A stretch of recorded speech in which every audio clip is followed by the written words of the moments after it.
Hey everyone! Today, I'm finally going to tell you the story of my entire life. But before we begin, I want to know something. Where are you watching from? Drop your city or country in the comments. I read as many as I can. And if you're excited to join me on this journey, make sure to hit that like button and subscribe. It really helps the channel grow, and I'd love to have you here. And guys, this video just going to be an audio explanation without more visuals. So just listen and on 1.25x speed for better experience. All right, let's get started.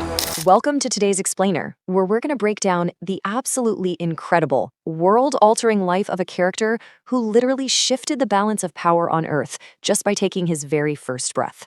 We are talking, of course, about Satoru Gojo from Jujutsu Kaisen.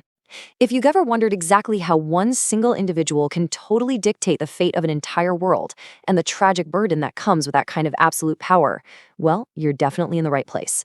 So let's map out the anatomy of a living god among sorcerers. To really understand Gojo, we've got to start at the very beginning. The arrival of Satoru Gojo meant that their paradise was now taken from them. So who exactly is them here? Well, before Gojo was even a thought, evil curse users and assassins, guys like Ogami and Awasaka, they were living the dream, right? Operating in a world where they could just murder anyone they pleased with zero consequences. But the exact moment Gojo was born, even as just a tiny toddler, the scales of the entire world tilted hard toward the side of good. I mean, these lethal assassins actually tried to kill him when he was just a kid, but they backed off instantly. They realized right away he was already way too powerful. His mere existence literally ended their reign of terror. 400. That right there is the number that completely defines his impossible strength. Why is Gojo so insanely strong? It's because he hit the absolute genetic lottery on a scale we haven't seen in centuries. He's actually the first Jujutsu sorcerer born into the Gojo Clan in roughly 400 years to inherit both the Limitless curse technique and the Six Eyes at the exact same time. Having just one of those is super rare. Having both, it makes you a total anomaly of nature. So what exactly are the Six Eyes? Think of it as an innate gift. It's not a technique you just switch on, it's a biological trait he was born with. It gives Gojo this crazy extrasensory perception, letting him read the flow of cursed energy in extreme microscopic detail, kind of like a high-definition infrared camera for magic. Plus, it gives him the ultra-precise cursed energy control he actually needs to master that limitless technique. And here's a super fascinating piece of trivia for you. In traditional Buddhist thought, a Buddha possesses 5 eyes: physical, heavenly, wisdom, dharma, and the eye of a Buddha.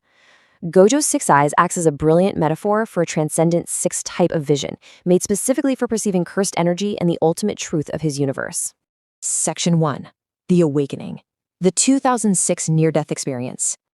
Let's jump back a bit to August 2006. Gojo was just a second-year student at Tokyo Jujutsu High. Sure, he was incredibly strong, but to reach his true god-tier potential, he had to be pushed to the absolute brink. And man, was he pushed. He was ambushed right inside his own school by a non-curse user named Toji Fushiguro. Using a wildly overpowered curse tool called the Inverted Spear of Heaven, Toji absolutely dismantled him. We're talking a slash straight down the torso from his throat, a rapid stab to the right leg to force him down, and then a brutal finish right through the forehead. Satoru was left there in a pool of his own blood. But here's the crazy part. This devastating, horrific defeat, it's exactly what forced his brain into overdrive to figure out reverse curse technique on the fly, which triggered his true awakening. And that awakening unlocked the big one, Hollow Technique Purple. See, up until that fight, Gojo only really had access to the attractive force of his technique. But in that do-or-die moment, he unlocked the repulsive force too. By combining them, he created this exceptionally powerful, top-secret extension technique, known to only a very select few within his own clan. It basically pushes forth an imaginary mass that just decimates anything it touches. The really crucial point here is the sheer physics of how this actually works. When you take the attractive forces of Curse Technique Lapse Blue and violently collide them with the repulsive forces of Curse Technique Reversal Red, you are basically merging convergence and divergence. You smash these two complete opposite extremes together and boom, you get Hollow Purple. Because Toji was totally oblivious to this closely guarded clan's secret, he took a direct hit. The attack instantly and fatally erased a massive chunk of the left side of Toji's body. In that moment, the strongest sorcerer was officially born. Section 2. The Ceiling. The Shibuya Incident. Now, let's fast forward to October 31st. Satoru Gojo's absolute power has become a massive, impassable roadblock for the bad guys. Because he literally cannot be defeated in a straight-up fight, his enemies have to rely on intense trickery and psychological warfare. Just think about the sheer coordination required simply to stall this guy. You've got an ancient curse user known as Kenjaku, who's hijacked the body of Gojo's former best friend, Suguru Geto, coordinating an entire alliance of special-grade curses, Mahito, Jogo, Hanami, and Choso. They all team up. But their goal isn't actually to win. It's simply to buy time. They ruthlessly exploit innocent non-sorcerers trapped in the crowded Shibuya subway just to put Gojo on edge and stifle his movements. And they do all of this, risking everything just to create a single opening. And that tiny opening? It was all for the prison realm. When the timing was absolutely perfect, this special grade cursed object dropped right behind Gojo. Once he was ensnared, the horrific reality of this trap set in. Inside the prison realm, time literally does not pass. It is this incredibly claustrophobic pocket dimension just surrounded by dark, creepy skeletons and a totally ominous atmosphere. And here's a super fascinating detail from the source material.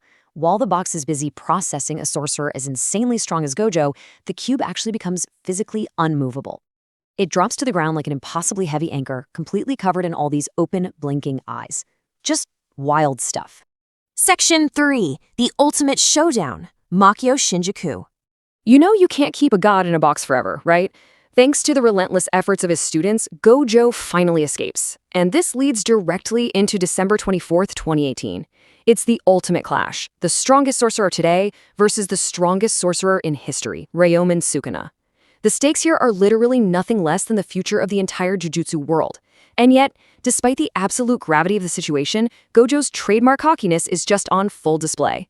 Before the fight even officially kicks off, Sukuna tries to play him down, calling Gojo just another nameless fish on his chopping block, but Gojo fires right back, mocking Sukuna for hiding behind his student Megumi Fushiguro's face to fight him. I mean, the psychological warfare here is just as intense as the physical blows. To kick things off, Gojo orchestrates a massive, calculated surprise attack. He actually teams up with Utaname, whose technique perfectly buffs his output, and Ijichi, who sets up a barrier to mask Gojo's cursed energy. And then he chants the full, unemitted incantation, 9 ropes, polarized light, crow, and declaration, between front and back. That specific incantation boosts his hollow purple to an absolutely unbelievable 200% output. The attack literally carves its way through Shibuya and Shinjuku, completely eviscerating a 4-kilometer stretch of city buildings, and because of Ijichi's barrier hiding the spark, Sukuna misreads the attack and is way too late to properly defend. The blast completely destroys Sukuna's cursed energy-reinforced arms before the hand-to-hand combat even gets a chance to start. What a way to open a fight. What follows that opening is just absolute chaos. We're talking a brutal clash of domains, frantic hand-to-hand combat, and some of the most desperate strategic maneuvering you'll ever see. Sukuna goes all in, utilizing the Ten Shadows technique and bringing out the Divine General Maharga to try and adapt to Gojo's powers. Pushed to his absolute limit, Gojo has to improvise. He fires off blue and red separately into the sky, then chants the incantation to combine them remotely. He releases hollow purple, but not as a typical directional blast.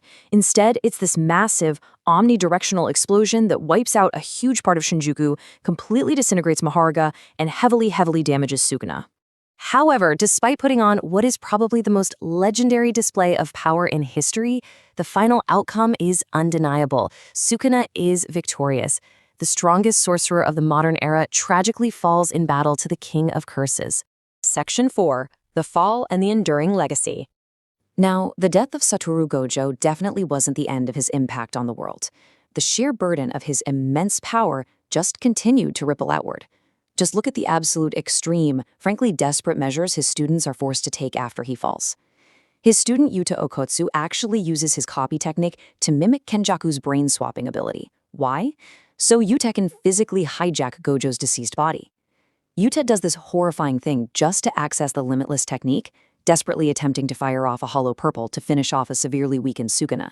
He actually manages to blast Sukuna's face, but Yuta's inexperience with wielding Gojo's unique power causes his own domain barrier to completely collapse.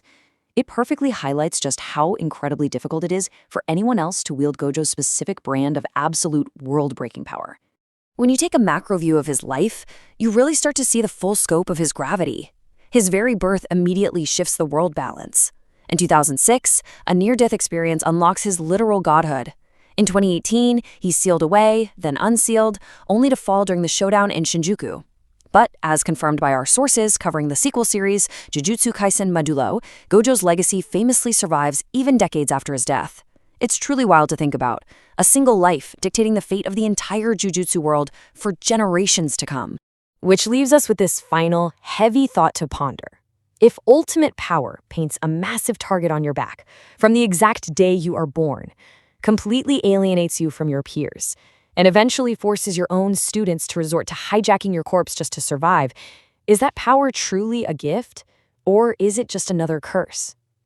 Thank you so much for joining me on this explainer today. Keep learning, keep analyzing, and I'll catch you on the next one.